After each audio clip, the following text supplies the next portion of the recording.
बैतूल का यह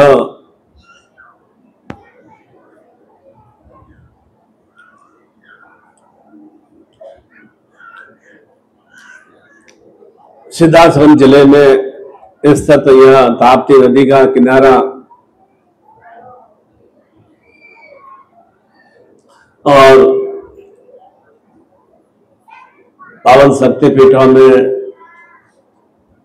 सर्वश्रेष्ठ माता रेणुका की यह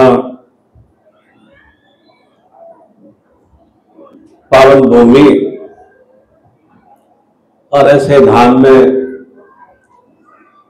इस आमला क्षेत्र में यह फाल्गुन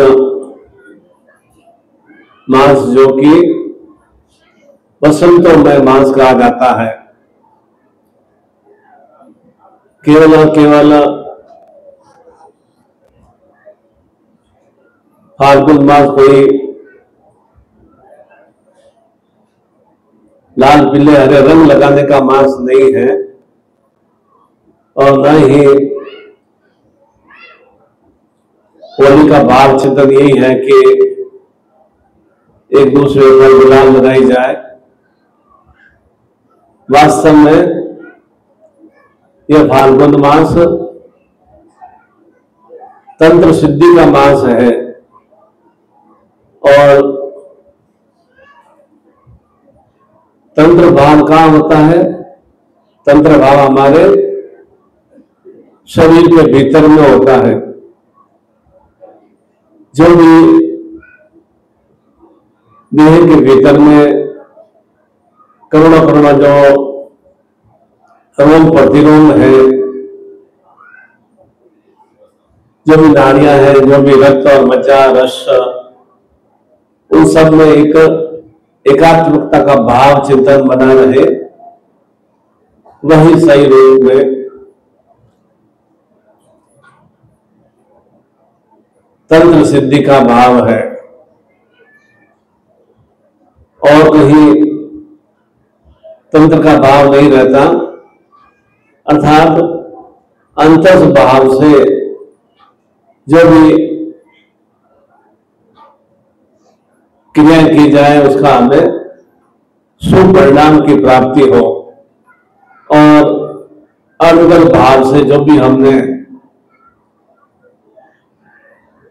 विषम क्रियाएं की है वे सब होली में भस्म हो सके और उस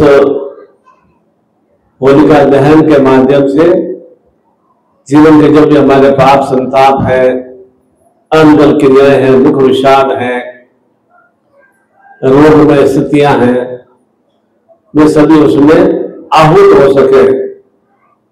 वह सही अर्थों में फाल्गुन मास का भाव चिंतन है, होलिका का भाव चिंतन है। और विशेष रूप से आज इस फाल्गुन शुक्ल पक्ष आंवला नवमी और आंवला वृक्ष को सर्वश्रेष्ठ रूप से हरा भरा माना गया है और निश्चित रूप से हरा होता भी है। जीवन भी हमारा निरंतर इसी तरह से आंवले के स्वरूप में हरा भरा और रस माधुर्यता से युक्त हो,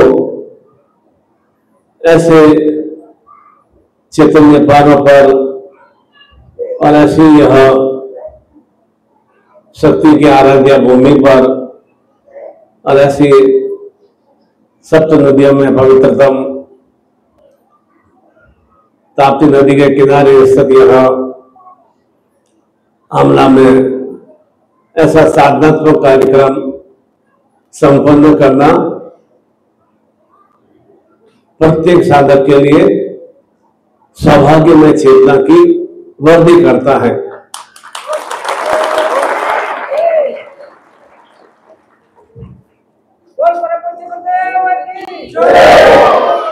साधना का भाव चिंतन भी यही है कि जो भी जीवन में सुवृद्धि के लिए और निरंतर सुश्रेष्ठता की प्राप्ति के लिए क्या क्या हमें जीवन में सुस्थितियां प्राप्त करनी है, और उसके लिए कैसे कैसे हमें साधन प्राप्त करने हैं, तभी तो हमारा जीवन एक तरह से सही रूप से संभल पाता है। ऐसे तो जीवन में कोई वर्दी होती नहीं है। और यह भी निश्चित है कि संसार में आने के बाद में अधिकांश कर्म हम अपनी स्वयं की खुशी के लिए करते हैं। 99% कर्म जो हम करते हैं अपने स्वयं की प्रसन्नता के लिए करते हैं। चाहे शरीर की वृद्धि करनी हो, किसके लिए वृद्धि कर रहे हैं? कि हम संसार के भौतिक सुखों को भोग सके। शरीर मेरा स्वस्थ रहेगा तो मैं अनेक भौतिक सुखों को भोग सकूंगा। विवाह करते हैं किसके लिए करते हैं? कि मुझे उस विवाह के माध्यम से काम शक्ति की अर्थात रस आनंद की मुझे प्राप्ति हो। विवाह करने का भाव चिंतन क्या? कि मुझे संतान की प्राप्ति हो, मेरे कुल वंश की वृद्धि हो। नौकरी व्यवसाय व्यापार क्यों करते हैं? कि मुझे धन लक्ष्मी की प्राप्ति हो, जिससे कि मैं अधिकांश रूप में सुखों को प्राप्त कर सकूं। अधिकांश हम कर्म अपने सुख के लिए, अपनी प्रसन्नता के लिए करते हैं। चाहे वह पढ़ाई क्यों कर रहे हैं? कि मैं अच्छी एजुकेशन प्राप्त करूंगा तो मुझे अच्छी नौकरी मिलेगी, अच्छा ज्ञान मिलेगा तो मैं अच्छे व्यापार में भी ध्यान दे पाऊंगा।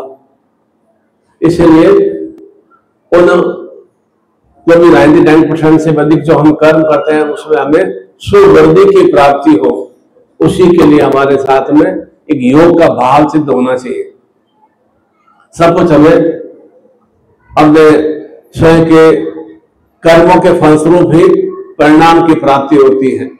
जो भी जीवन में हम दुख कष्ट पीड़ा हर्ष उल्लास प्रसन्नता आनंद खुशियां संतान सुख या घर में कलह तनाव जो भी देखते हैं वे स्वयं ही हमारे कर्मों के फलस्वरूप ही प्राप्त होते हैं, हमारे स्वयं की क्रियाओं के फलस्वरूप भी प्राप्त होते हैं, और किसी के अनुग्रह क्रियाओं के फलस्वरूप प्राप्त नहीं होते हैं।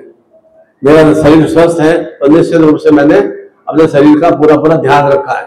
मेरे शरीर में रोग कष्ट पीड़ा है या कलिष्ठता है तो निश्चित रूप से मैंने शरीर के बारे में कोई भी सही तरह से चिंतन नहीं किया है। घर में कलह तनाव है तो इसका पूरा दोषारोपण मेरा स्वयं का है, क्योंकि उस कलह तनाव को किस तरह समाप्त करना है वह मेरे भीतर में ज्ञान नहीं है। और परिवार में यदि सुख आनंद है, हर्ष है, सौभाग्यमय स्थितियां हैं, संतान सुसंस्कार में है तो निश्चित रूप से मेरे अंतस्भाव में भी जो परिवार का मुख्य होता है उसके अंतस्भाव में निश्चित रूप से सुखदपूर्ण स्थितियां हैं। तब वह जीवन में सुखपूर्ण स्थितियों से युक्त होता है और दुखपूर्ण स्थितियां में इसी रूप में प्राप्त होती है।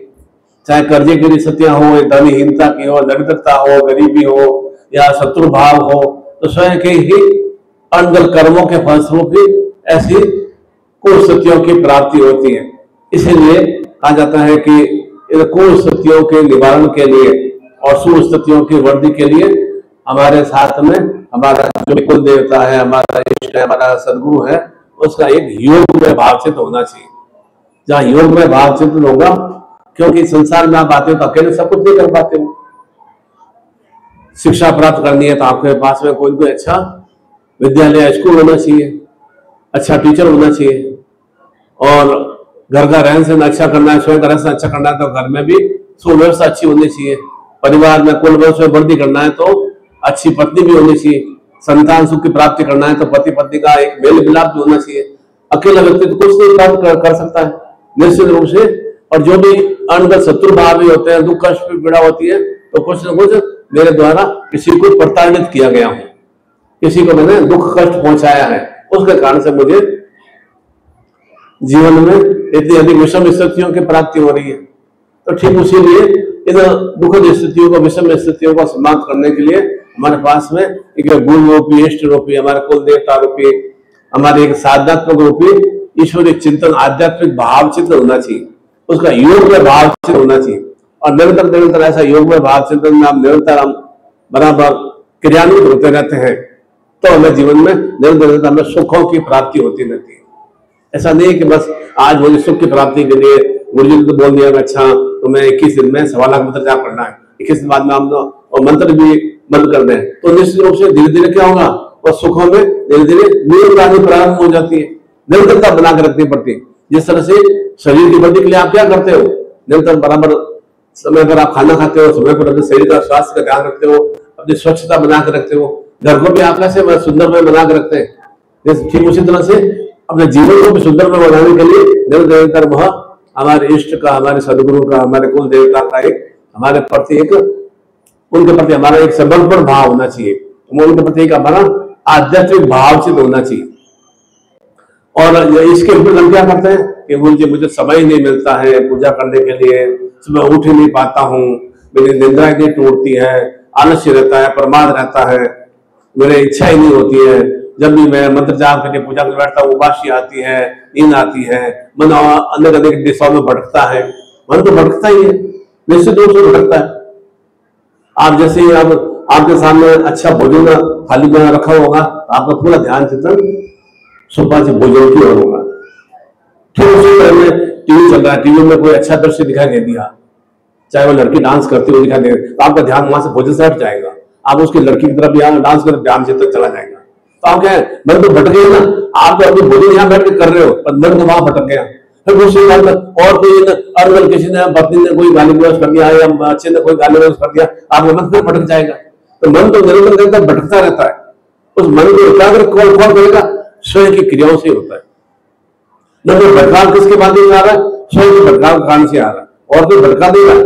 मेरा ध्यान चिंतन नहीं जाना चाहिए कि टीवी में क्या आ रहा है, लड़की डांस कर रही है, नृत्य कर रही है, या क्या डायलॉग बोल रहा है, मुझे उसका ध्यान चिंतन, मेरा ध्यान चिंतन पूरा भोजन पे रहना चाहिए, मेरा ध्यान चिंतन पूरी पढ़ाई में रहना चाहिए, मेरा ध्यान चिंतन मेरे कर्म में रहना चाहिए, मेरे व्यापार नौकरी में रहना चाहिए। तो निश्चित रूप से मेरे मन में भटका वाली सत्य नहीं आएगी। मुझे भटका वाली सत्य संसार में बराबर विस्तार में मिलती रहती है। और उस मन को एकाग्र भी स्वयं कर सकते हैं। मन ऐसा नहीं, जब मन भटक सकता है तो एकाग्र भी हो सकता है। तो एकाग्रता की प्राप्ति के लिए निरंतर वह ध्यान चिंतन में बैठना आवश्यक है, ध्यान भाव में बैठना आवश्यक है। इसलिए कहते हैं मेडिटेशन में बैठना चाहिए। नहीं तो 10 मिनट आंखें बंद करके या पूजा स्थान में ध्यान चिंतन बैठना चाहिए, पर तो हम समय नहीं निकाल पाते हैं, क्योंकि हमें इतना ही भौतिकता सुखों की प्राप्ति में लिप्त रहते हैं कि हमें ऐसी क्रियाओं की तरफ, ईश्वरीय वंदना की तरफ हमें ध्यान चिंतन नहीं जाता है कि ईश्वर तो बेकार है, ईश्वर है भी नहीं, ईश्वर तो कुछ चीज नहीं है, भगवान तो कोई चीज नहीं है, मूर्ति कोई चीज नहीं है। हमारा एक नकारात्मक सोच जाता है। जहां जो नकारात्मक हो जाता है, नास्तिक भाव जाता है, तो त्यों त्यों हमारे जीवन में नाशमय स्थितियों की वृद्धि होती है। और जितना आस्तिक भाव रहता है, आस्था का भाव रहता है, उतने जीवन जो हमारे जीवन में सुखों की वृद्धि होती है, आशापूर्ण जीवन में वृद्धि होती है। ये सब कुछ कहां से प्राप्त हो रहा है, स्वयं के कर्मों के फल से प्राप्त हो रहा है। तो वो अनबल कर्म कर रहे हैं, कुकर्म कर रहे हैं, तो क्या है, मेरे भीतर में कोई ज्ञान है, एक तरह से अंदर को बुद्धि का भाव चिंतन है, इस कारण से मैं अंदर कर्म कर रहा हूँ। मनुष्य वही है, एक मनुष्य वही है जो नित्य चोरी भी करता है, शराब भी पीता है, मनुष्य भी पीता है। एक मनुष्य वही है जो कि सात्विक भाव से नियमितता से अपना भजन पूजन भी करता है, परिवार का ध्यान रखता है। मनुष्य वही है, कोई भेद भी नहीं, मनुष्य को भेद भी नहीं है कि वो शराब पीने वाले का शरीर का भाव चिंतन अलग होगा, या उसकी देह में अलग चिंतन आएगा, या जो भक्ति में दिल्ली में उसका देह में अलग भिन्नता आएगी। कोई भिन्नता नहीं है, केवल उसके बुद्धि का भाव चिंतन का फर्क है। उसके अंदर कोई बुद्धि भरी हुई है, उसके अंदर सद्बुद्धि भरी हुई है। तो सद्बुद्धि से सदस्थितियों की प्राप्ति होती है, और कुबुद्धि से कुस्थितियों की प्राप्ति होती है।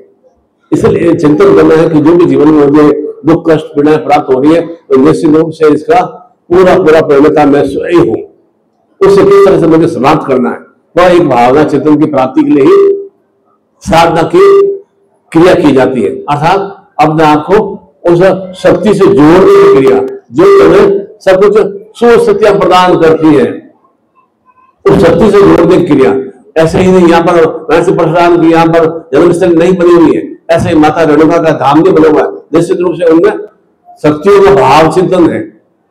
इसलिए हम उनकी नित्य वंदना, आराधना, पूजा या दर्शन अवदंडा करते हैं, क्योंकि कुछ कुछ शक्ति का भाव चिंतन है। राक्षसों की पूजा नहीं करते हम, रावण की पूजा नहीं की जाती है, कंस की पूजा नहीं की जाती है, रावण की पूजा नहीं करते। और यह आवश्यक नहीं है कि संत महात्माओं के घर में या जो भी अच्छे सुकर्म करने वालों के घर में संस्कारित संतान ही प्राप्त हो, ऐसा आवश्यक नहीं है। रावण के घर में भी एक तरफ रावण हुआ और एक तरफ भाई देखो आप कैसा एकदम संत पे बन गया, एक तरफ भक्ति में लीन हो गया, राम की भक्ति में चला गया, एक उसने सीता का हरण कर दिया। दोनों एकदम एक ही खून का रिश्ता था।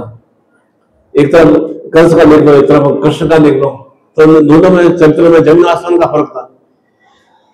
ऐसा भी नहीं राक्षसों घर में राक्षस ही उत्पन्न होते हो, राक्षसों घर में भी संत उत्पन्न होते ही है, निश्चित रूप से होते हैं, क्योंकि वे कुछ न कुछ निरंतर निरंतर साधना प्रक्रिया करते हैं।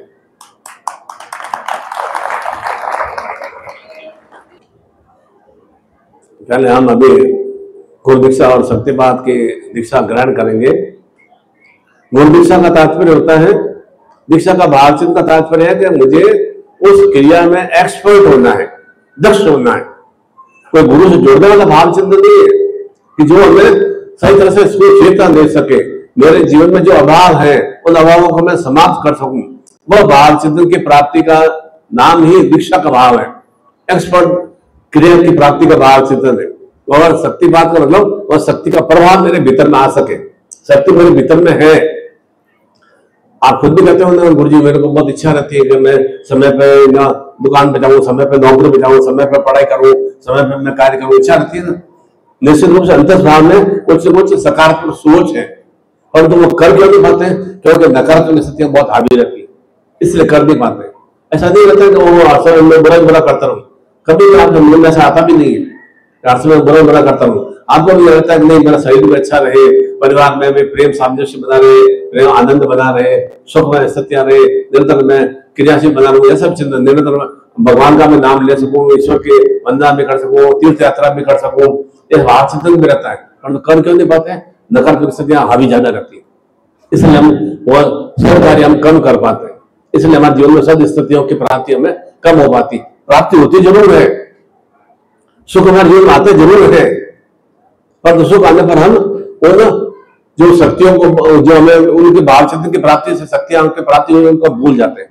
इसलिए कुछ समय बाद में सुख धीरे धीरे धीरे धीरे न्यून हो जाता है। इसलिए कहा जाता है नहीं यह समय भी बीत जाएगा। क्यों कहते हैं हम?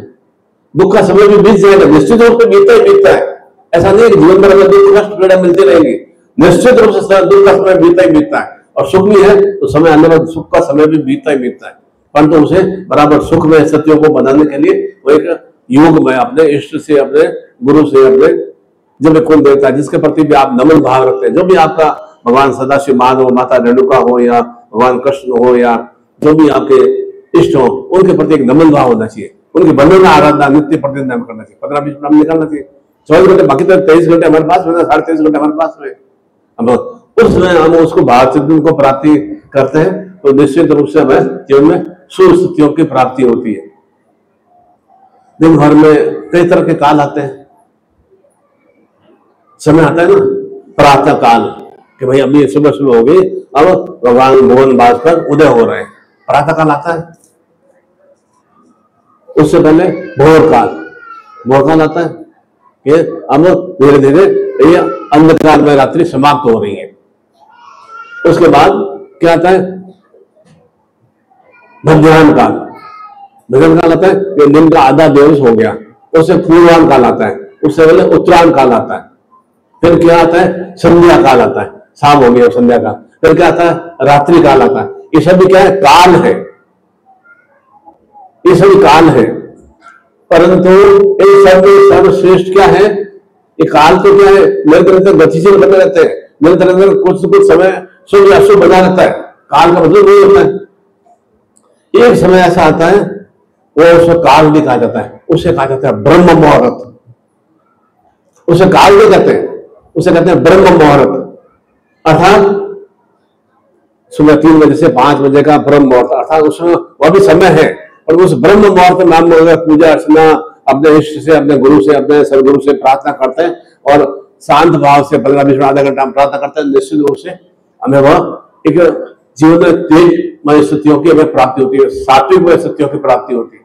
बाकी समय सब काल ही काल है, ये काल तो व्यतीत होता है। ब्रह्म मुहूर्त में कोई भी अगर साधना पूजा अर्चना या अपना जो भी आप लेखन कार्य भी करें, पढ़ाई का कार्य भी करें, बच्चे अगर उस समय पढ़ाई का कार्य करें तो उन्हें एक वाक शक्ति की, एक ज्ञान शक्ति की, सरस्वती की, ऊर्जा शक्ति की वृद्धि होती है। उस समय में भी थोड़ा 15 मिनट आधा घंटा पूजा अर्चना करें तो निश्चित रूप से हमें वह उसकी कोटि गुना में सूर्य लाभ की प्राप्ति होती है। जितना चंद्र ग्रहण सूर्यग्रहण काल में पूजा करने से उसका लाभ मिलता, उससे भी अधिक कोटि गुना लाभ हमें ब्रह्म मुहूर्त के समय में हमें जो भी पूजा अर्चना या भगवान का नाम लेते हैं उस समय में सूर्य लाभ की प्राप्ति और वह दिवस हमारे लिए सुश्रेष्ठ में व्यतीत होता है। इसलिए हमेशा ध्यान रखें कि ब्रह्म मुहूर्त में थोड़ा अपने शरीर में थोड़ा सा परिवर्तन करना होगा। शरीर में परिवर्तन क्या करना है? अंतर भाव में जो आलस्य भाव चिंतन है उसमें थोड़ा सा त्यागी भाव चिंतन करना। उस आलस्य भाव को समाप्त करने के लिए क्या करना होगा? समय पर हमें निंद्रा लेनी पड़ेगी, सोना पड़ेगा। हमें ये मोबाइल जो कि क्या है, एक तरह से क्या है, एक तरह से हमें बीमारियां आई, अनेक तरह की बीमारियां, मानसिक तनाव क्यों आपको बढ़ रहा है, क्यों आपको नींद कम होते हैं, क्यों आंखों के चारों तरफ काली काली छाया बन रही है, ये मोबाइल के कारण से हो रही है। हर समय 2-2 मिनट में मोबाइल देखते रहते हैं, इस कारण से हमें वह तनाव में ज्यादा हमें रहते हैं, चिंतन में ज्यादा रहते हैं। और हमें क्या करते हैं उस मोबाइल में करते क्या, चैटिंग ज्यादा करते हैं, अनगढ़ चीजें ज्यादा देखते हैं, कोई भरोसे हम सुनते नहीं है, कोई भगवान के भजन हम सुनते नहीं है, और भजन सुनते भी है तो उसको जीवन उतारने की क्रिया करते नहीं है, अनगढ़ चैटिंग करते हैं। और जो भी इतने मार्केटिंग वाले जितने भी अनगढ़ है सब वो उनको बार बार देख देख के हम थोड़ा सा कुछ क्षण के लिए उसको देख देख के प्रसन्न हो रहे हैं। अंतस्वाद में खुशी नहीं आ रही है। अंतस्वाद में खुशी तब आती है जब परिवार के साथ सामूहिक रूप से बैठे हैं और हंसी मजाक कर रहे हैं, हंसी ठिठोले कर रहे हैं, वो अंतस्वाद में खुशी की बढ़ती होती है। वह तो धीरे धीरे हम समाप्त सा करते जा रहे हैं। क्यों समाप्त हो रहा है? क्योंकि हमारा दिन हम एकांत जीवन हो गए कि मैं ही प्रसन्न रहूं बस, बाकी मेरी पत्नी या बच्चे जाए बाहर में, मैं खुश रहूं, वह भाव चिंता आ गया हमारे भीतर में। इस कारण से जब सबके मन में भाव चिंता आकर बेटा भी कह रहा है मैं प्रसन्न हूँ, माँ पिताजी जाए खड्डे में, माँ जाए बाहर में, मुझे क्या करना है ना, पत्नी जाए खड्डे में, मुझे क्या करना। तो इसका क्या होगा, धीरे धीरे सब में विभिन्न वाली स्थितियां आ गई। और ये सब कहां से प्राप्त हुआ है? ये सब मोबाइल की क्रांति से प्राप्त हुआ। यह तो छोटा सा नबी है पर हमें कितना कष्टपूर्ण स्थितियां प्रदान करती है। और जो भी चीज आप देखते हैं ना, एक बार में जब ये डांस वगैरह देखो ना तो कंटिन्यू आपके भीतर में फटाफट फटाफट डांस वाली स्थितियां मोबाइल आनी शुरू हो जाएगी। कहां से आती है? ये सब वही जब ये वाईफाई वाले हायर कर देते हैं, तो मन में भी ये लड़का क्या देखना पसंद कर रहा है वो हायर कर लेते हैं और आते नहीं सत्य अपना वाले ने जो क्राइम वाले सत्य देखोगा, क्राइम वाली रिपोर्ट बराबर बराबर आती रहेगी। मैं भक्ति बांधने वाले नृत्य देखो, भक्ति बांधने वाले नृत्य परोसने वाली सत्य बराबर आएंगे। आप चेक कर लेना, 3 दिन आप चेक कर लेना, 4 दिन से आपको ऐसी क्रियाओं को निरंतर प्राप्त हो जाएंगे। कहां से? ये सब हायर कर लेते हैं। इसका मतलब आप किसी भी तरह से सेफ नहीं है। इस मोबाइल को प्राप्त कर लिया, बहुत अच्छा किया, और सुरक्षित नहीं है। हर तरह की बातों को वो कैच करता है, आपके अंतर्भाव में क्या चिंतन चल रहा है वो उनको कैच करता है, और वैसे ही आपको चीजें परोसी जाती है, और उसी कारण से आपका दिमाग में अलग तरह के क्रियाओं की वृद्धि होती है।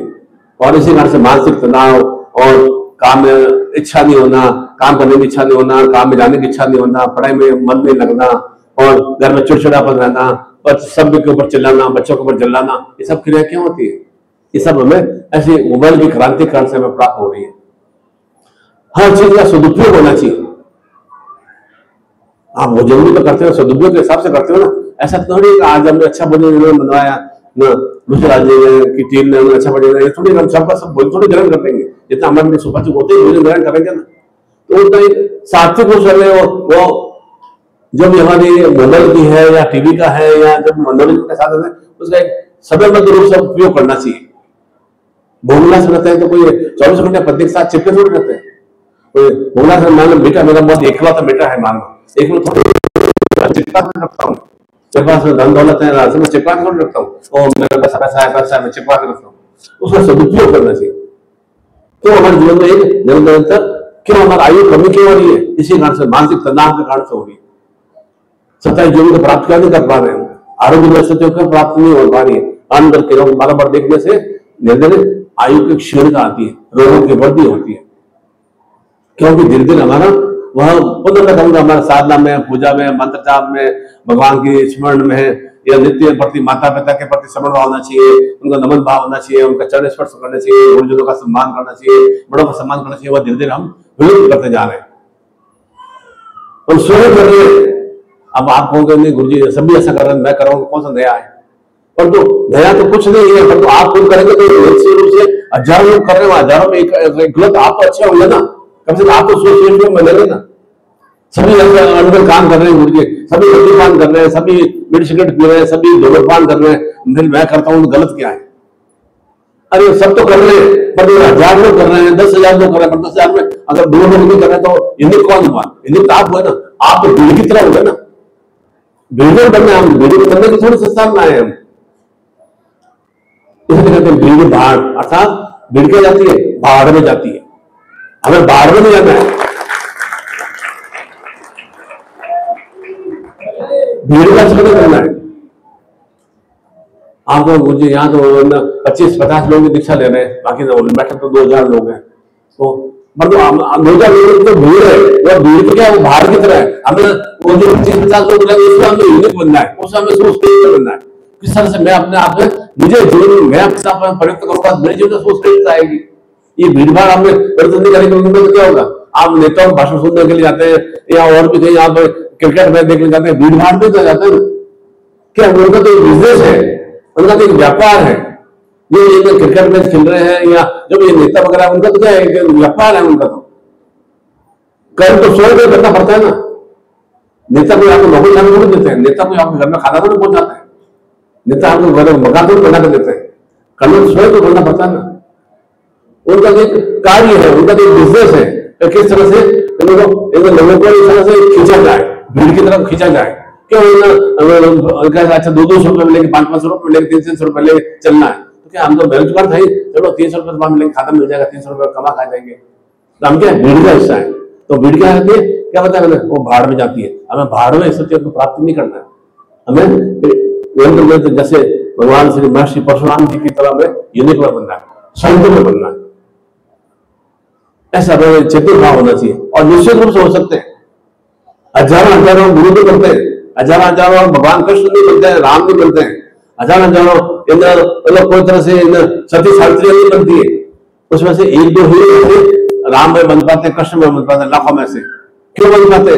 क्योंकि धीरे धीरे में उच्च ज्ञान से परिपूर्ण होते हैं। और उन जितने भी स्वरूप मात्र हुए, ऋषि हुए, देवी देवता हुए, सबने उनके जीवन में किसी न किसी गुरु को अपना इष्ट बनाया, तब वे ज्ञान से परिपूर्ण हुए। चाहे भगवान श्री राम भले कहाँ पर अयोध्या में उत्पन्न हुए, कहीं पर उनका मतलब जन्म हुआ, किसके पुत्र थे, परंतु ज्ञान उन्होंने विश्व वशिष्ठ से लिया। वे सुश्रेष्ठ ज्ञान में चारों पुत्रों ने वशिष्ठ से प्राप्त किया, परंतु सुश्रेष्ठ में भगवान श्री राम ही क्यों बन पाए? क्योंकि उन्होंने ज्ञान को जीवन में उतारने की क्रियाएं की। भगवान कृष्ण का उत्पन्न जन्म स्थान कहाँ हुआ और कहाँ पर उज्जैन में जाकर सांदीपनि ऋषि के आश्रम में जाकर कहाँ पर ज्ञान प्राप्त किया? क्यों भ्रमण करते हुए गए? क्यों? वे तो युगस्थ थे ना, जन्म से नहीं बन पाए, जन्म से मरेंद्र पुरुषोत्तम नहीं बन पाए। ये अपने ज्ञान के माध्यम से मरेंद्र पुरुषोत्तम युगस्थ कृष्ण में बन पाए। तो हम ज्ञान, जहां पर ज्ञान है वहां पर एक प्रकाश में स्थितियां हैं, और जहां अज्ञान का है वहां जीवन में अंधकार में स्थितियां हैं। तो आपके जीवन में अंधकार में स्थिति आ रही है, अर्थात दुख कष्ट पीड़ा आ रही है, तो निश्चित रूप से आपके जीवन में अज्ञानता का भाव चित्त का विस्तार होगा। और यदि आपके भीतर में ज्ञान का है, ज्ञान मतलब सद्बुद्धि, सब स्थितियां, सब चेतना, तो उसके माध्यम से आप कर्म करते हैं, तो उसमें आपको हर रूप में सुख सफलता की प्राप्ति होती है। हाथ जोड़ लेंगे, ओम की ध्वनि करेंगे, हरि ओम,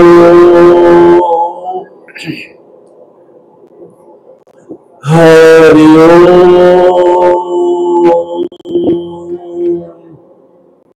हरि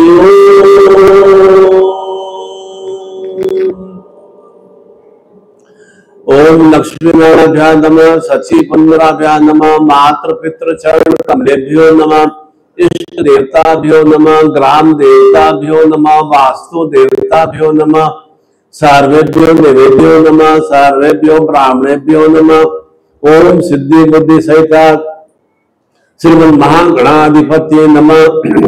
ओम विघ्नेश्वराय वरदाय शिवप्रियाय लंबोदराय सकलाय जगताय नारायणाय शिवदेवशताय गौरसुताय गणदान नमो नमस्ते। भक्तार्थिनाथ सप्राय गणेशराय विद्याधराय विक्टाय वामनाय भक्त प्रसन्न वरदाय नमो नमस्ते। नमस्ते ब्रह्म रूपाय रुद्र रूपाय नमस्ते ब्रह्मचारिणे अन्याय पूज्याय सांगाय सपरिवाय सकलाय सशक्तिकाय महागणाधिपति मावायामी संकल्पम को करते हैं। क्योंकि जल ही जीवन है। शरीर में 90% हमारे शरीर में जल है। जल के अभाव में हम मृत्यु के स्वरूप में हो जाते हैं। जल से ही रस बीज ओज की वृद्धि होती है, जल से ही सृष्टि में वृद्धि होती है। जितने भी वनस्पतियां हैं, पेड़ पौधे हैं, फल हैं, सब्जियां हैं, धान है, सब जल के माध्यम से ही वे वृद्धि को प्राप्त करते हैं। जल ही, इसलिए जल के माध्यम से क्यों मृत्यु होते समय क्यों मुख में गंगा डाला जाता है, जिससे कि उसको मोक्ष की प्राप्ति हो सके। उस समय भी जल मुंह में डालने की क्रिया की जाती है। संतान उत्पन्न होती है तो पहले वो माँ का दूध क्यों पिलाया जाता है, उसके माध्यम से उसके भीतर में ऊर्जा की वृद्धि हो। तो जल हमेशा सर्वश्रेष्ठ 5 पृथ्वी जल अग्नि वायु आकाश में, ये 5 तत्वों में सर्वश्रेष्ठ रूप से जल को माना गया है। इसलिए संकल्प में जल को एक साक्षीभूत मानते हुए कि उस मेरी जो कामना इच्छा है वे परिपूर्ण हो सके, तो सीधा हाथ करेंगे।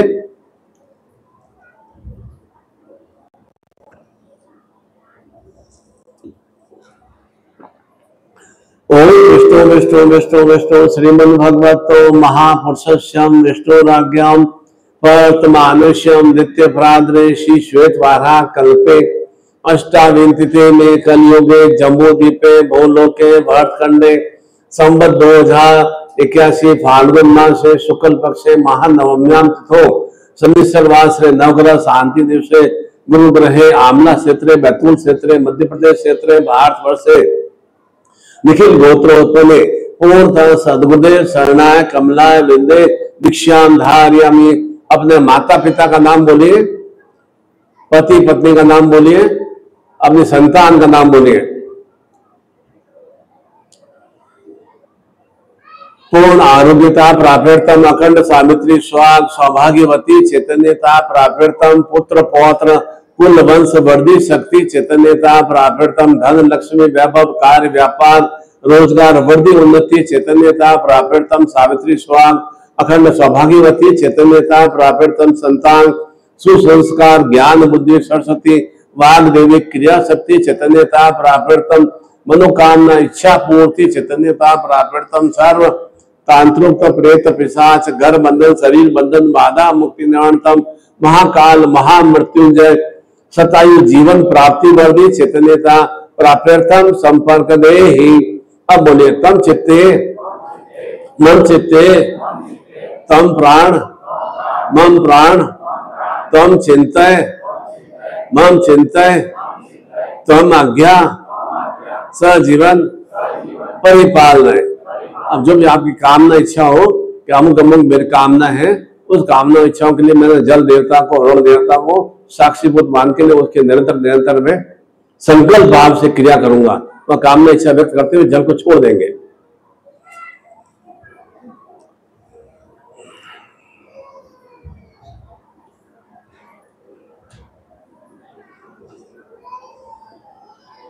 आपको एगो दिया होगा, धागा दिया होगा आपको, उसको दोनों ओठों में डाल दो, लास्ट अंगुली में डाल दो। नहीं हो दोनों हाथ ऊंचे कर दो ऐसे। जो बच्चे भी चैत्य संस्कार दीक्षा ले रहे उनके में एगो प्राप्त हुआ होगा और उन्हें विशेष रूप से चैतन्य बाहु में प्राप्त हुआ होगा, वो अभी तो हाथ में ले सकते हैं। नहीं हो दोनों हाथ ऊंचे कर दो। ओम यज्ञो पवित्रम परम पवित्रम प्रजापते सहजम पुरुषात् आयुष्यम अग्र्यम अर्ति मुंजम शुभ्रम यज्ञो पवित्रम बलमस यज्ञवती यज्ञशम। ओम शांति रस्तोम पुष्टि रस्तोम तुष्टि रस्तोम वर्धि रस्तोम अविघ्नस्तो आयुष्यमस्तो आरोग्यमस्तो शिवमस्तो शिव कर्मास्तो कर्म समय। ओम भगवती का तेम प्रताम भगवती माश्री प्रताम भगवती रिद्धि कर प्रताम भगवती वर्धि कर प्रताम भगवती पुष्टि कर प्रताम। ओम सूर्य ज्योतिधार्यम ओम चंद्र ज्योतिधार्यम ओम भौमस ज्योतिधार्यमी ओम बुद्ध ज्योतिधार्यम ओम गुरु बृहस्पति ज्योतिर्धार्यमी ओम शुक्र ज्योतिधार्यम ओम शनिश्चर ज्योतिधार्यमी राहु केतु ज्योतिर्धार्यम यज्ञ पवित्र यज्ञ पुरुषम ज्योतिर्धार्यमी। गले माला तक धारण कर दो। जो भी आपने नूतन रूप में सामग्री प्राप्त किया है गुरु दीक्षा के लिए या और कोई भी ज्योति को अपने ज्ञान चक्षु पे और हृदय भाव में स्पर्श करते हैं, जिससे कि मेरे नित्य नित्य मेरे चित्त भाव बुद्धि में प्रज्ञा हुए रहे और हृदय भाव मेरा पूर्ण रूप से क्रियाशील रहे। इसलिए आज्ञा चक्र पे और यहाँ हृदय भाव में उसको स्पर्श किया जाता है। चरणामृत भी लेते हैं, प्रसाद भी लेते हैं, तो उसको आज्ञा चक्र पे और हृदय भाव में स्पर्श करते हैं। उन हाथ खोल देंगे। ओम सुमुक्षते दंतस्य कपिलो गजगणक लंबोदरसम विक्टो विगमनासो विनायकम धूम्रकेतु गणाधीक्षो बालचंद्रो गजानन द्वादश नामान्य पठे चुनादपि विद्यारंभे वाच प्रवेशे निर्गमे तथा संग्रामे संकटे चे विघ्नतस्य न जायते शुक्लांबरम पुस्तम सुरासुरे सर्व विघ्न हरत तस्मै गणाधिपत्ये नमः। सर्व मंगल मांगल्ये शिवे सर्वार्थ साधिके शरणे त्र्यंबके गौरी नारायणे नमोस्तुते सर्वदा सर्व कार्येषु नास्ति तेषां मंगलम येषां हृदयस्थो भगवान मंगलाय तनम हरि तदे लग्नम सुताराबलम चंद्रबलम विद्याबलम देवबलम लक्ष्मीश्रम लाभस्तेषां जयस्तेषां कुतस्तेषां पराजयम् येषां निंदी वर्ष्यामो यत्रोगेश्वर मोतिधरा नितिर्मतिम अनन्या समाजना परिपास्य तेषां नित्याना भुक्ताना इक्षोमाम्यम स्मृते सकल कल्याणम भाजम यत्र जायते पुरुषम तमंजम नित्यम जाने हरिम सर्वश्राम कार्येषु त्रस्त्रिमुनेश्राम देवामदि संतुलम सिद्धि वक्रतुंड महाकाय कोटि सूर्य निर्विघ्नं कुंडे सरकार सरदाम ओम हनुमानाम हरिश्वण जाम चंद्राम हनुमे लक्ष्मी जात वेदो माव तामाव जात वेदो लक्ष्मी मुल्पा गामिन यह सूचे पर तो होता श्री सूक्तम जपेतम पूर्णतम गुरु प्रार्थना कुर्यात। आत्म भाव से गुरु प्रार्थना करेंगे। गुरुर् ब्रह्मा गुरुर् विष्णु गुरुर्देवो महेश्वराय गुरु साक्षात परम ब्रह्म तस्मै श्री गुरुवे नमः। ध्यान मूलम गुरुर्मूर्ति पूजा मूलम गुरुपदम मंत्र मूलम गुरुर्वाक्यम मोक्ष मूलम गुरुर्कृपा गुरु कृपा ये केवलम गुरु कृपा ये केवलम गुरु कृपा ये केवलम तमेव माता च पिता तमेव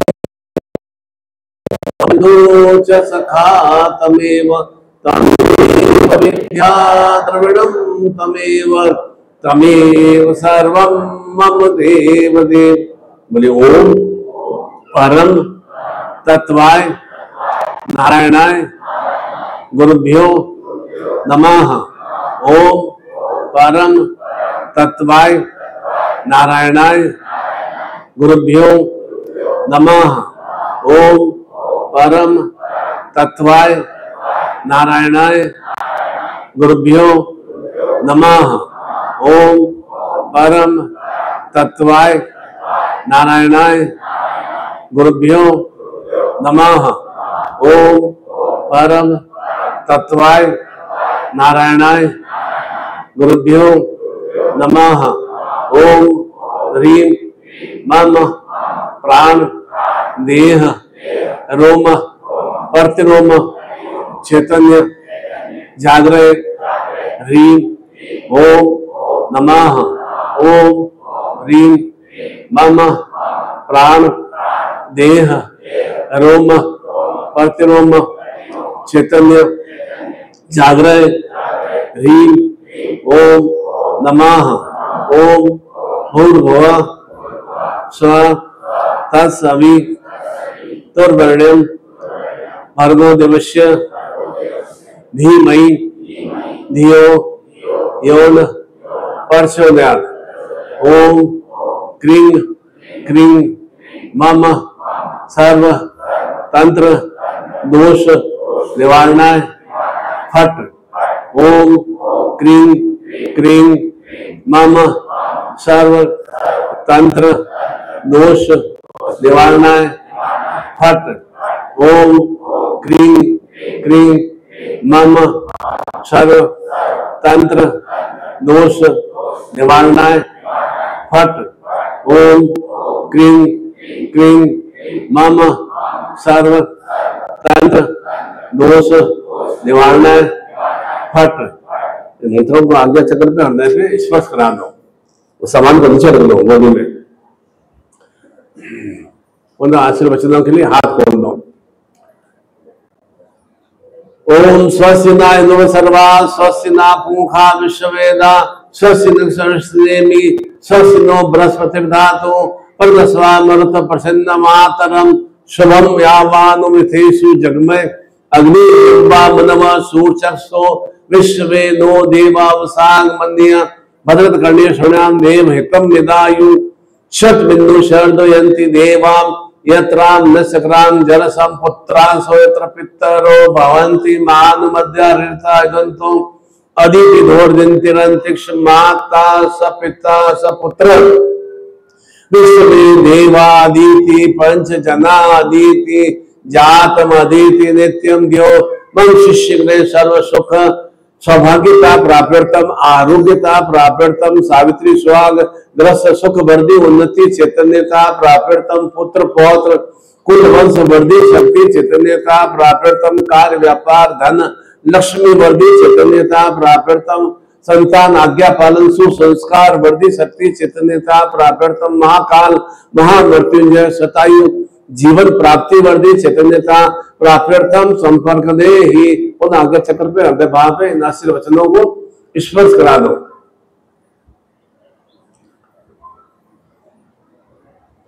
इस तरह से नित्य नित्य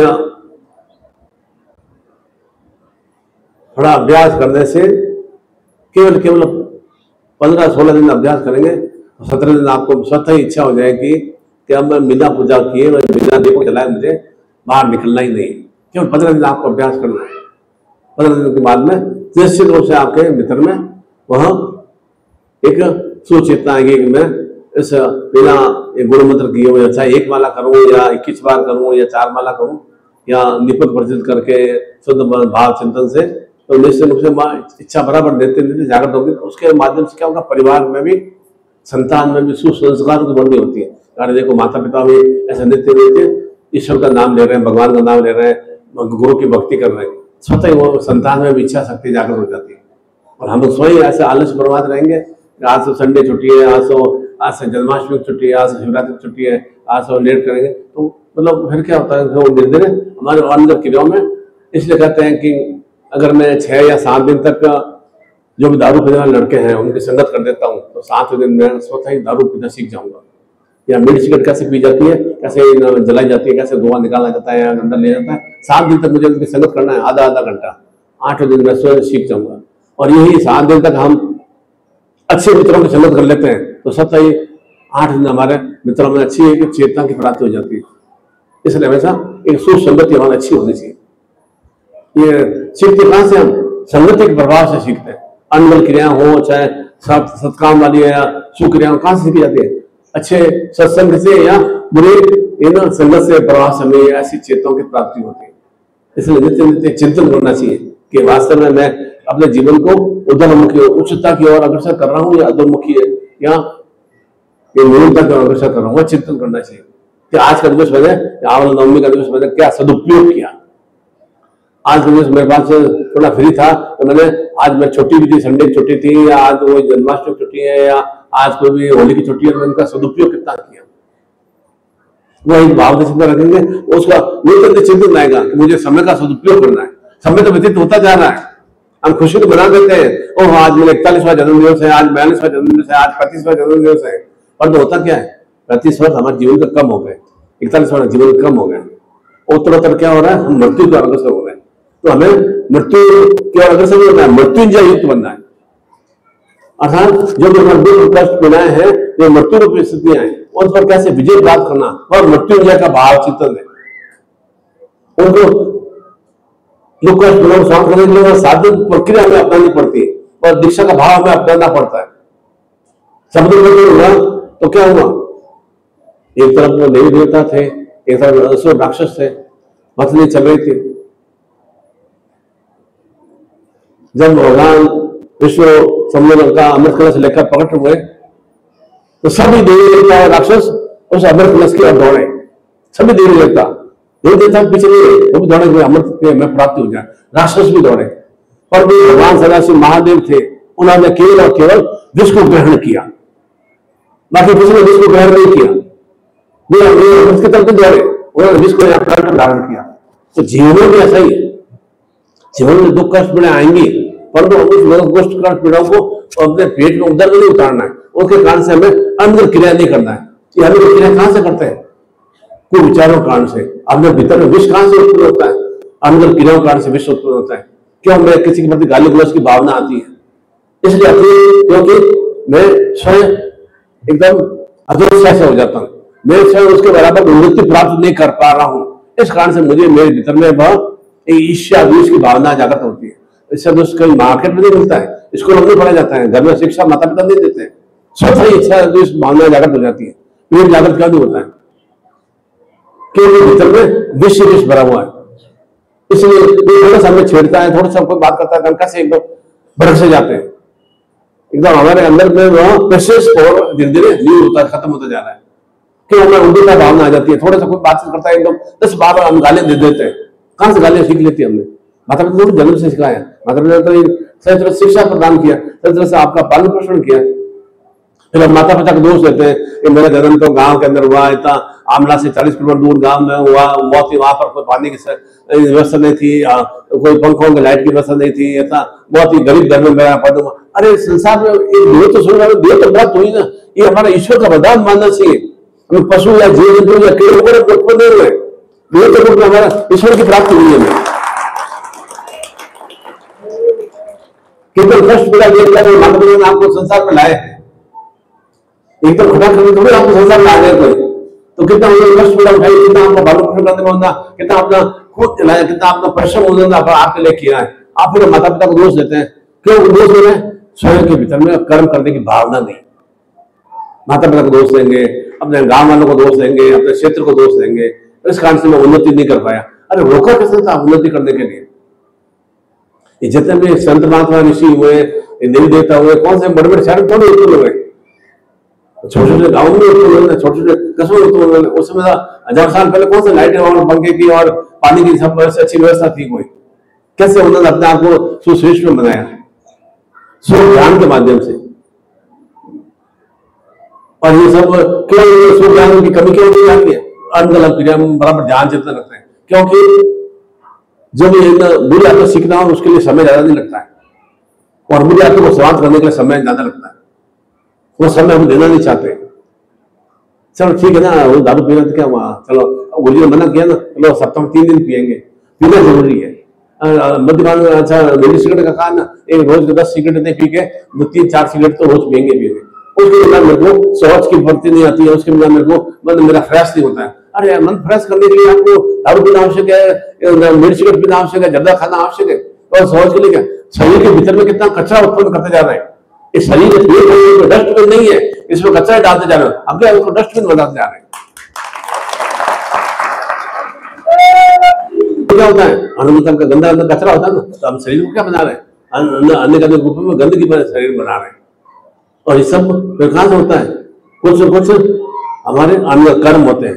अन्न कर्म कैसे होते हैं? भक्ति बुद्धि हमारी भ्रमित हो जाती है, और साथ ही साथ कुछ अनगल गुण दोषों का प्रभाव भी रहता है। अलग अलग समय हमारा उत्पन्न जन्म हुआ है, तो उसमें ग्रह दशाओं का चाल क्या था, क्या क्रिया थी, किस तरह से उसमें मतलब काल का समय का गतिमान था, उसका प्रभाव भी बराबर पड़ता है। इसी कारण से किसी को शनि की 7.5 लग जाती है, किसी को मांगलिक दोष लग जाता है, किसी को नवग्रह का संताप दोष लग जाता है, किसी अकाल मृत्यु का भय बन जाए। कैसे अकाल मृत्यु का भय क्यों आ जाता है? शरीर बच्चा तो एकदम स्वस्थ है, तो अकाल मृत्यु कैसे आ जाती है उसके? कैसे घर के अंदर पति की अचानक मृत्यु कैसे हो जाती है? आजकल तो धीरे धीरे कई तरह की ऐसी बीमारी साइलेंट अटैक आ जाता है। कोई तरह का मैं एकदम स्वस्थ हूँ, कोई तरह का मुझे कभी हार्ट अटैक नहीं हुआ, और सोते सोते पॉटी करते करते एकदम साइलेंट अटैक आ जाता है। कैसे आ जाता है? वो कुछ न कुछ क्रूर ग्रहों का प्रभाव रहता है। मैं सही से घर से जा रहा हूँ, अच्छा मेरा एक्सीडेंट क्यों हो जाता है? क्यों? क्योंकि कुछ ग्रह से ऐसी अनगल क्रियाएं कार्य करती है, जिसके कारण से वह मुझे एकदम मृत्यु की ओर धकेलती है, अनगल क्रियाओं की ओर धकेलती है। इस कारण से कुछ ग्रहों का प्रभाव निश्चित रूप से होता ही है। ग्रहों के चाल चलन के अनुसार एक क्रियाओं का प्रभाव होता ही है। उसको निवारण के लिए भी समय समय पर हमें वह नवग्रह संताप दोष निवारण है, शनि संताप है, मांगलिक दोष निवारण है, उसका हमें। मेरी बच्ची बहुत अच्छी पढ़ी लिखी है, अच्छी टैलेंटेड है, सौंदर्य से भी युक्त है, घर परिवार मेरा अच्छा है, मेरी बच्ची की शादी क्यों नहीं हो रही है? मेरा लड़का भी बहुत अच्छा एकदम आज्ञाकारी है, बहुत ही अच्छा पढ़ा लिखा भी, अच्छी नौकरी भी कर रहा है, पर उसको अच्छी पत्नी क्यों नहीं प्राप्त हो रही है? उसका क्रूर ग्रहों का प्रभाव है। पति भी बहुत ही ना शांत समय रह, अच्छा नौकरी कर रहा है, अच्छा व्यापार कर रहा है, फिर भी घर में कलह क्यों रहता है? छोटा सा परिवार है। अब तो ऐसा तो नहीं, 6-6, 7-7 बच्चे तो हम कर ही रहे, एक या 2 बच्चे उत्पन्न करते हैं, और उसके बाद में भी 3 या 4 लोगों में भी एक सामंजस्य प्रिय नहीं रह रहा है। क्यों नहीं सामंजस्य प्रिय रह रहा है? ये क्रूर गुनाहों के प्रभाव के कारण से। कोई ऐसे घर में कोई कमी नहीं है, कोई न्यूनता नहीं है, कोई ऐसा भी नहीं हो बहुत ज्यादा अभाव दरिद्रता में जीवन को खाना नहीं मिल रहा हो, बहुत ही गरीबी दरिद्रता में कपड़े भी पहनने को नहीं मिल रहे हो, या कुछ और भी कुछ थोड़ी बहुत सामान्य सुविधा नहीं मिल रही, सब कुछ हमें अच्छा प्राप्त हो रहा है, फिर भी वह प्रेम सामंजस्य के भावना चिंतन की वृद्धि नहीं होती है। उसका अर्थ क्या होगा? वो तो धीरे धीरे मृत्यु का अग्रसर हो रहा है। जितनी ज्यादा आप चिंताओं से बच रहेंगे, मान के चलोगे उत्तरोत्तर जल्दी मृत्यु को प्राप्त होने वाला है। और जितना चिंताहीन रहेंगे, चिंता विहीन रहेंगे, उतना आप सताई जीवन से युक्त होंगे। इसलिए चिंता विहीनता को प्राप्त करने के लिए ही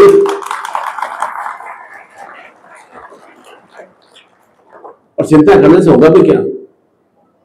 मेरा बेटा आज्ञाकारी नहीं है, और बेटा आज्ञाकारी क्यों नहीं होता है? कुछ न कुछ 4 तरह के हमारे कुछ दोषों के प्रभाव कारण से हमारे संतान सही रूप से प्राप्त नहीं हो पाती। एक ऋण में बंधन संतान, जो कि कुछ न कुछ हमने पिछले जन्म में कोई अनगल कर्म किए होंगे, किसी से पैसा लिया होगा, किसी से धन छीना होगा, और हमने उस समय पर उसको पैसे को उतारा नहीं होगा, कर्जे को उतारा नहीं होगा, वह संतान हमें प्राप्त होती है, तो निश्चित रूप से जीवन पर हमें दुख और कष्ट, हमें पीड़ा प्रदान करती है। दूसरी तरह की संतान होती है शत्रु संतान।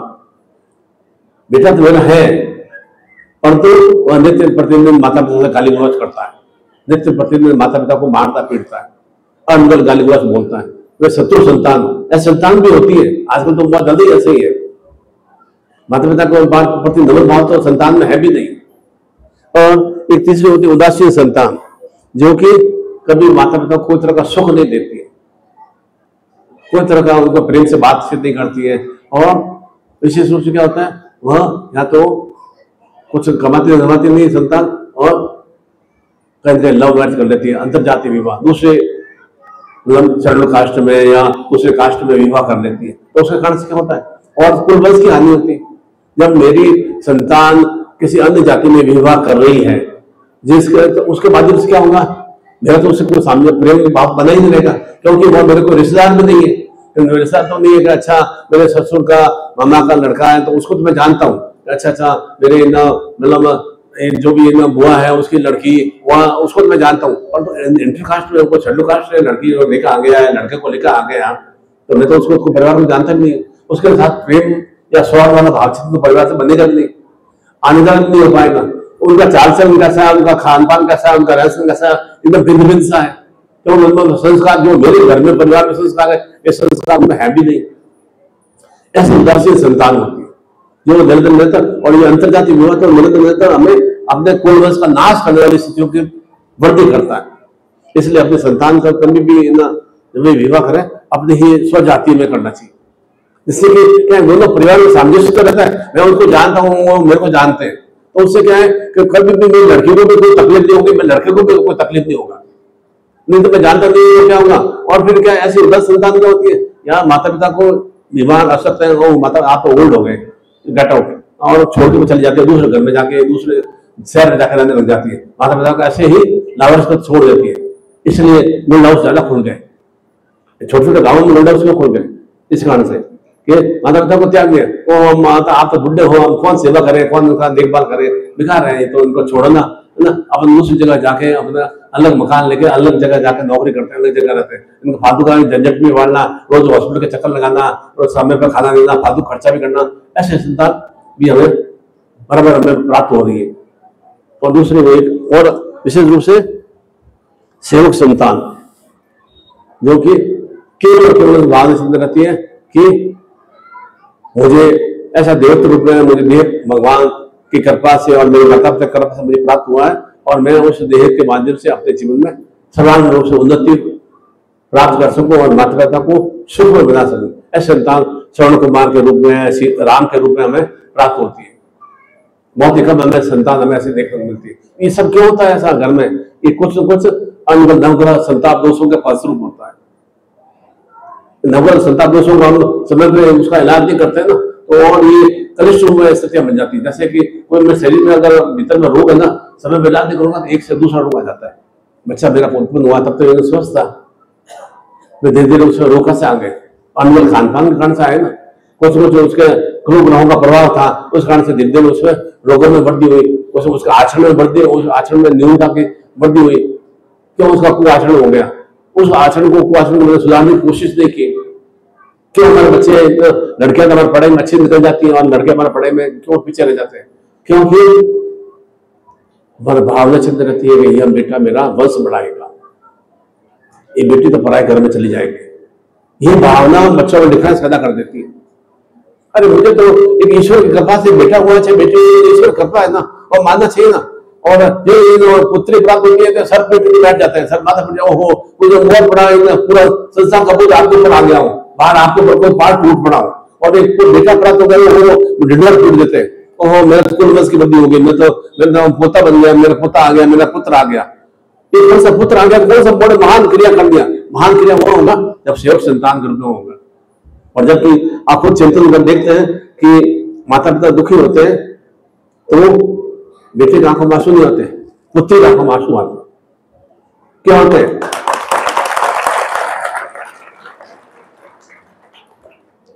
कभी भी वो माता पिता बीमार भी होते हैं तो पुत्री दौड़ती हुई आती है, भले वो कितना भी दूर रहती हो, ससुराल कितना भी दूर हो, उसमें मन में हर समय एक चिंता रहती है, मेरे माता पिता स्वस्थ रहे। बेटे को चिंता नहीं रहती, बेटा तो छोड़ के चला जाता है ना। तो ये सब इस तरह से, क्योंकि हमने अपने पुत्र में भेद लेने वाली स्थितियां उत्पन्न कर दी है। अरे संतान हो गया, ये हमारे लिए बहुत बड़ा सौभाग्य वाली बात है। कई हजारों ऐसी स्त्रियां जिनकी संतान भी नहीं होती है, वही दुर्भाग्यशाली होती है, और उनका परिवार कितना दुर्भाग्यशाली होता है। तो ये चाहते हैं किसी तरह से, लड़का हो चाहे लड़की हो, मेरे कलंक तो मेरे जीवन में निकल जाए कि मैं मतलब कोई तरह से बाद में स्थिति नहीं हो, या मेरे मन में नपुंसकता में बाहर चिंतन नहीं है, वो कलंक तो मेरे संतान से निकल जाए, वो चिंतन रहता है।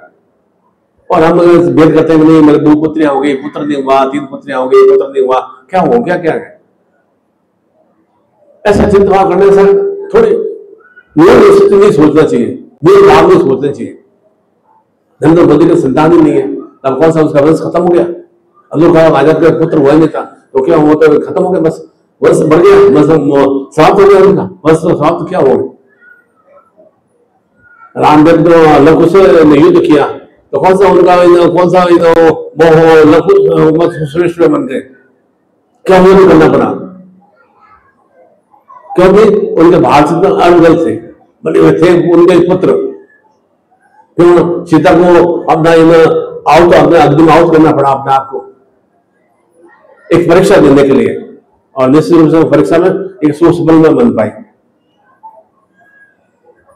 तो निश्चित रूप से इस तरह के जो नवग्रह संताप दोष होते हैं या कुरुग्रह होते हैं, उनका समय समय पर निदान हमें अवश्य करना चाहिए। कुछ कुरुग्रहों के प्रभाव से देखो सृष्टि में कैसे पड़ने वाली स्थितियां आती है, कैसे 5-7 साल पहले कोरोना वाली स्थितियां आई, कैसे आएंगी? ये कुछ कुरुग्रहों का प्रभाव था।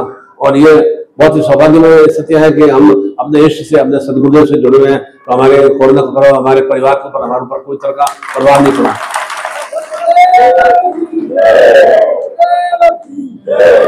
तो ये कैसे हुआ? क्योंकि धन का आपका जुड़ाव योग में स्थिति में सदगुरु से जुड़ाव बना रहा। आगे भी हमारे जीवन में किसी भी तरह का रोग का पीड़ा नहीं आए, धन अभाव नहीं रहे, संतान में कलुषितता के भाव चिंतनों की वृद्धि हो, संतान आज्ञाकारी और सुसंस्कार में हो, और निरंतर कुल वंश में वृद्धि हो।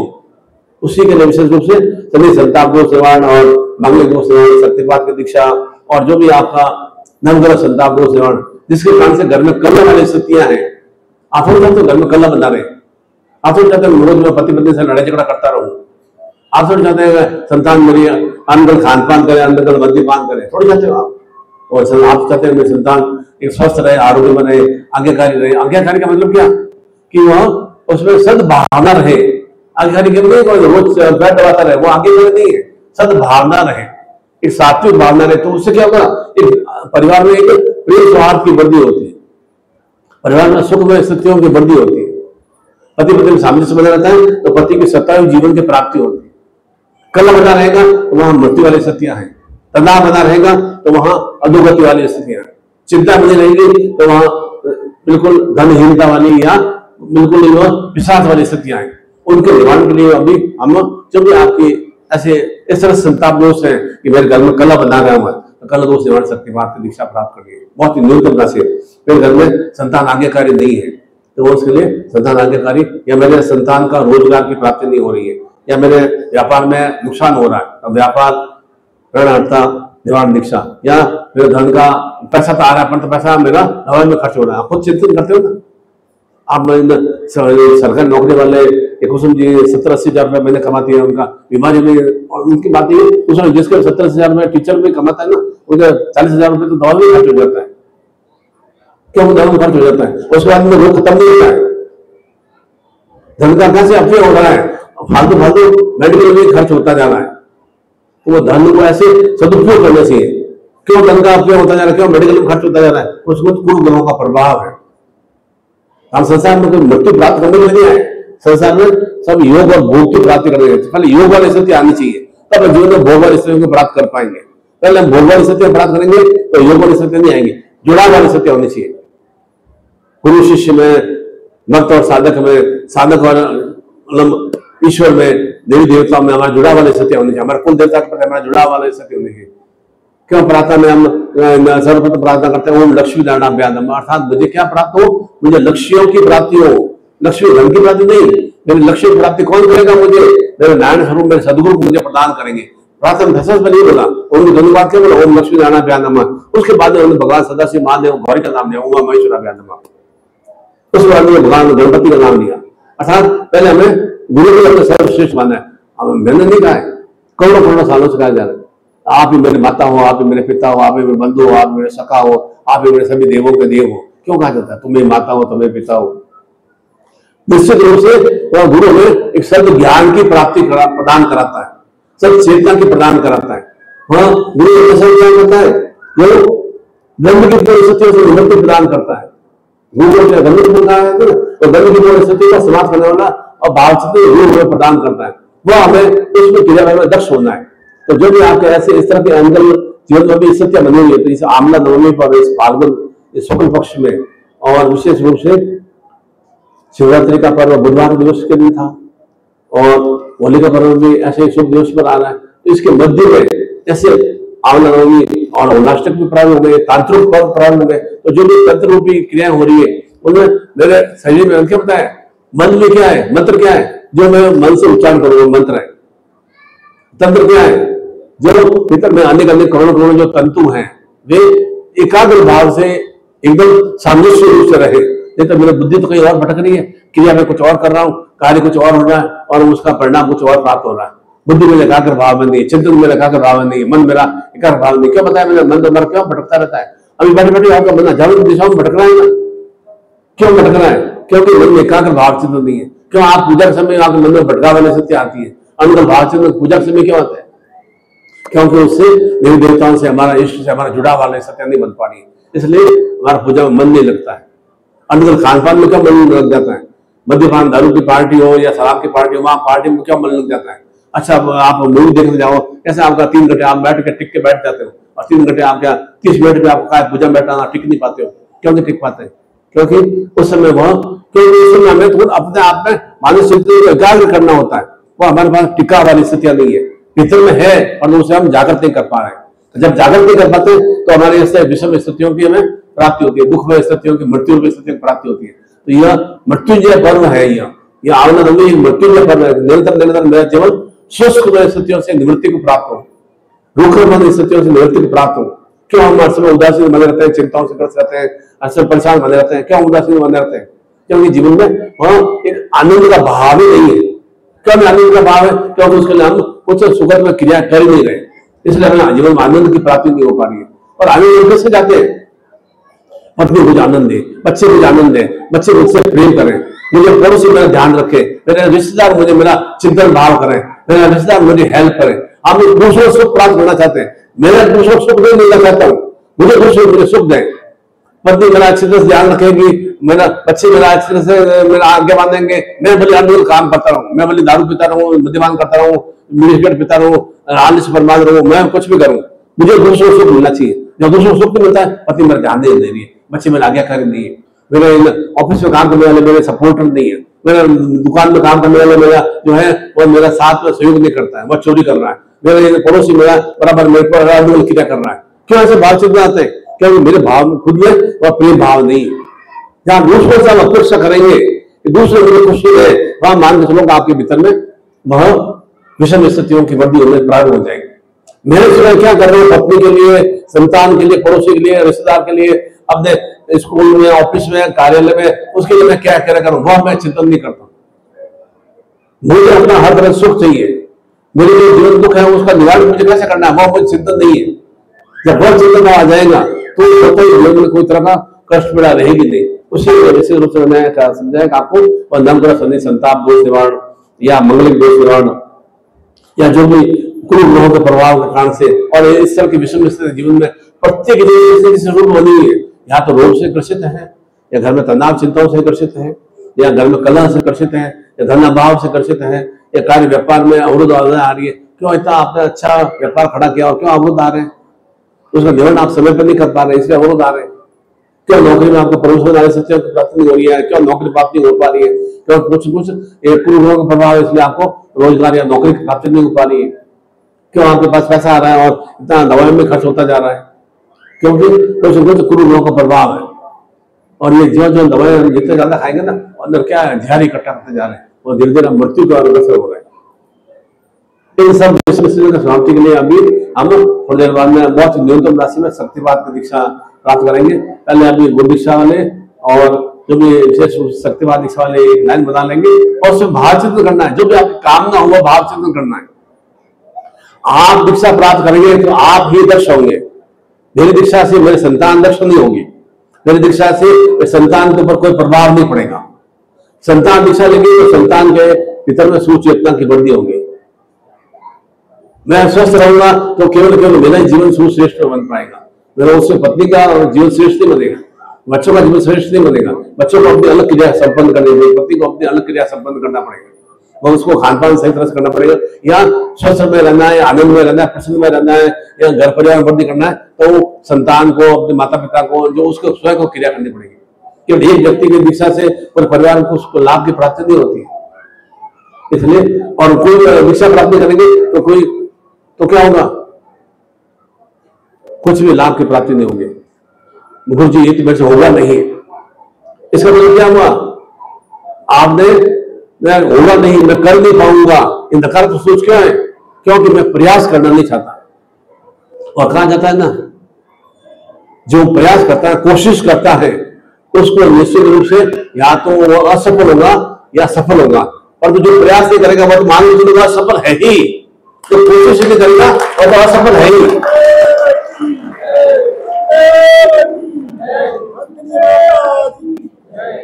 और जो कोशिश करेगा निश्चित ज्ञान तो आएगा कि मैं चलो कोई बात नहीं, इसमें इतनी असफलता मिली, अब मैं कोशिश और करूं, मुझे 100% सफलता मिल जाए, 90% सफलता मिल जाए, निश्चित रूप से मिलेगी उसको। और तो जो कोशिश ही नहीं करे, प्रयास ही नहीं करे, भगवान का नाम नहीं करे, दीक्षा प्राप्त नहीं करे, इष्ट का नाम नहीं ले, अपने कुलदेवता का नाम नहीं ले, उसके ऊपर धन भाव नहीं रखे, तो जीवन में उसके जीवन में कुछ भी शुभ होने वाले सत्य नहीं आएंगे। मैं कोटि आश्रय देता हूँ, ये आवल नाम में आपके जीवन में निरंतर हर रूप में आपके जीवन में सौभाग्य शक्तियों से तो आपके जीवन की जो भी दुर्भाग्य में स्थितियां हुए पूर्ण रूप से समाप्त हो सके, निरंतर आपके संतान सुख में, कुल वंश में वृद्धि हो, अखंड स्वास्थ्य सौभाग्य में स्थितियों की प्राप्ति हो, धन लक्ष्मी से परिपूर्ण हो, निरंतर महाकाल महामृत्यु जो 27 जीवन से हो, उसके लिए वो हमें और कुछ उस क्रिया में परफेक्ट होना पड़ेगा। आशीर्वाद तब फलीभूत होते हैं, तब उसको गुरु को आशीर्वाद को आप स्वीकार करते हैं, तब वह फलीभूत होते हैं। आप स्वीकार नहीं करोगे, मुझे आशीर्वाद दे दिया, धोख लगा दिया, 600 कर दिए, उससे फलपद नहीं हो पाता है। क्योंकि हजारों लोग मंदिर में जाते हैं ना, 65 करोड़ से ज्यादा लोग वहां पर कुंभ में गए ना, कैसे गए? पर तो सभी को मोक्ष की प्राप्ति थोड़ी हो गया।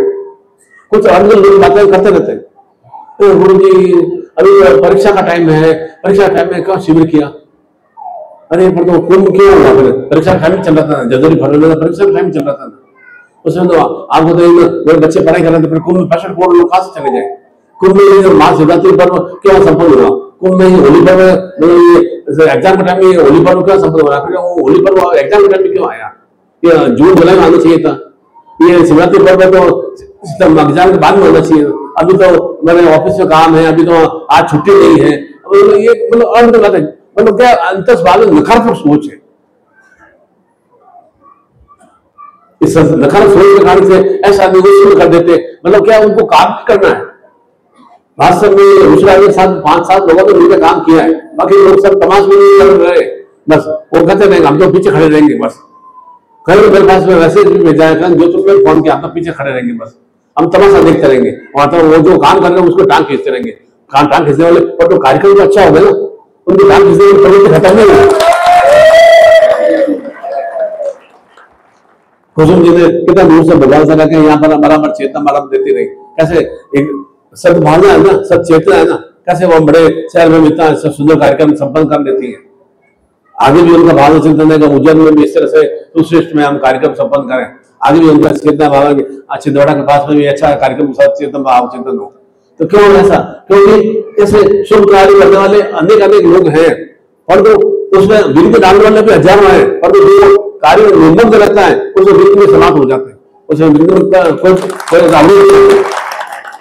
तो ये चिंतन में करना आ रही है तो कैसे निवारण होगा।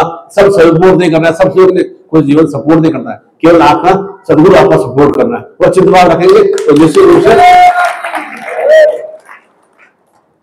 सुश्रेष्ठताओं के अवसर। अभी हमारे पास समय है कि हमें जो भी नवग्रह संताप दोष हो या ग्रहों का संताप दोष हो या मांगलिक दोष या शनि के 7.5 का भाव चिंतन हो। शनि 7.5 क्यों आती है? 7.5 साल कैसे पूरे पहले डाइवर्स हमारा मस्तिष्क में निरंतर तनाव वाली चिंताओं वाली स्थितियां बनी रहती है 2.5 years 30 महीने तक निरंतर मेरा दिमाग गर्म रहेगा, अंदर भाव चिंतन आएंगे, कुविचार आएंगे, अंदर किसी गाली वजह से भाव चिंतन आएगा। अर्थात मान के चलो कुछ शनि का संताप दोष एक क्रिया हो रही है। अगले डाइवर्स में पूरे उदर भाव में, पेट भाव में, चेस्ट में या सीने में कोई बराबर दर्द बना रहेगा, कोई बीमारियां घेर लेगी ये अगले ड्राइवर्स में। और लास्ट ड्राइवर्सों में मैं एकदम पैरों से जाम हो जाऊंगा, चलने फिरने लायक नहीं रहूंगा। ये सभी संताप का प्रभाव कुप्रभाव ऐसा होता है, उसका जितना जल्दी हम निवारण कर लेते हैं। मंगल दोष का प्रभाव ऐसा है, मंगल शुभ तो कहा जाता है, परंतु कुछ दोष संताप भी है। इसलिए कुंभ ग्रह में सर्वश्रेष्ठ रूप से यह शनि है, राहु केतु है, मंगल है, ये कुंभ ग्रह के भाव चिंतन है। ये हमारे जीवन में जैसे राक्षस चलते रहते हैं ना, शत्रु चलते साथ चलते रहेंगे, और उनका समय समय निदान भी आवश्यक है। क्रिया कर रही है। कुंभ में हजारों करोड़ों लोग भी गए, और उनके साथ कुछ हादसे भी हुए, और तो फिर भी ऐसा कुंभ में कोई रुकावट नहीं आई, निरंतर गतिशील रहा।